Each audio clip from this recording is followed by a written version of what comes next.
Crown Prince Jangjang Bahadur grew taller and stronger day by day. No other miracle marked his childhood days, apart from the event already described. That means the prince grew as normal children and he grew taller and stronger, and no other miracle happened after that. The boy drank the milk of an English cow, was brought up by an English nanny nurse, tutored in English by an Englishman, saw nothing but English films, exactly as the crown princes of all the other Indian states did.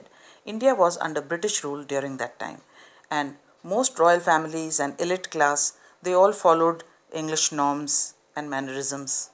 So they studied English and stayed in that atmosphere. When he came of age at 20, the state which had been with the court of wards until then came into his hands. That is, when he became 20 years old, the kingdom was being taken care of by guardians, court of wards, guardians. Now, when he became 20 years old, it was transferred into his own hands.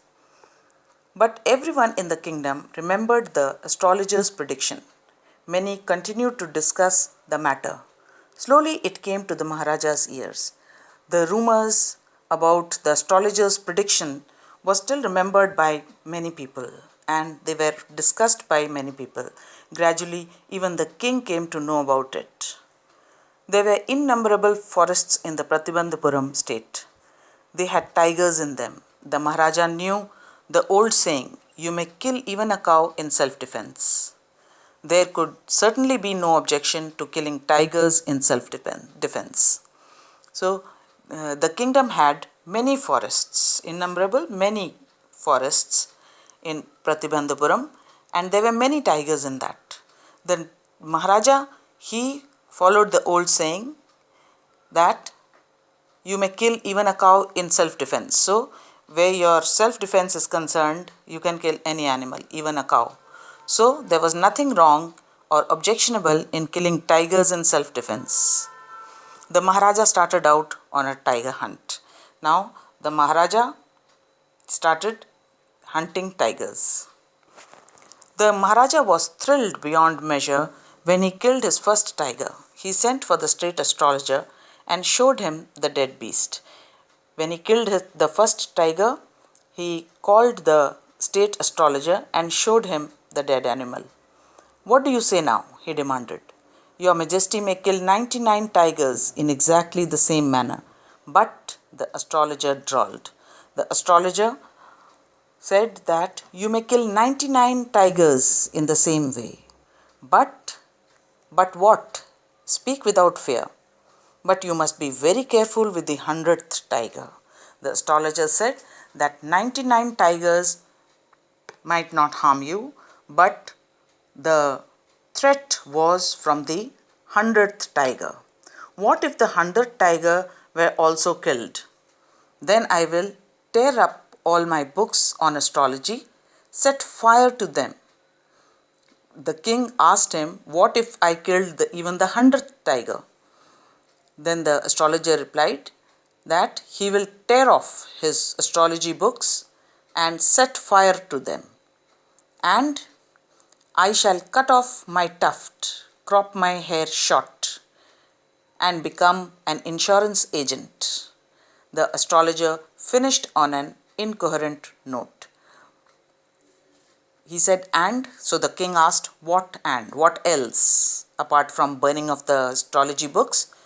The astrologer said that he will have his bunch of hair cut, and he'll have a short haircut and become an insurance agent. He will give up his job as astrologer.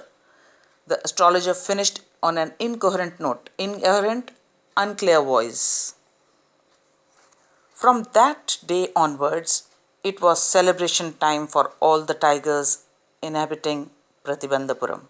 From that day onwards, it was a festive time for all the tigers that lived in Pratibandhapuram. The state banned tiger hunting by anyone except the Maharaja. Why was that? Because the state banned tiger hunting by anyone. During that time, hunting was not illegal. So many people took up hunting as game. In this state now, hunting was banned except for the king. A proclamation was issued to the effect that if anyone dared to fling so much as a stone at a tiger, all his wealth and property would be confiscated. And a declaration was made that if anybody dared to even throw a stone at a tiger, all his wealth and property would be attached. It would be taken away legally by the state. The Maharaja vowed he would attend to all other matters only after killing the 100 tigers.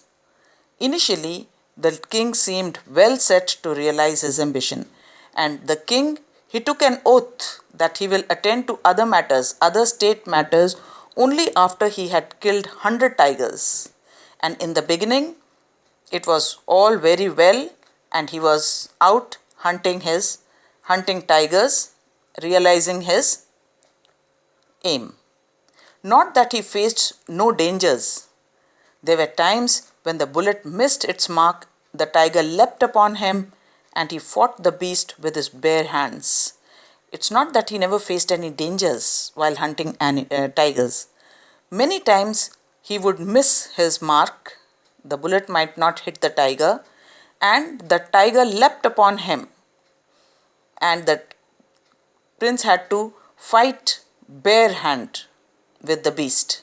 Each time it was the Maharaja who won. The king always won, even with his bare hands.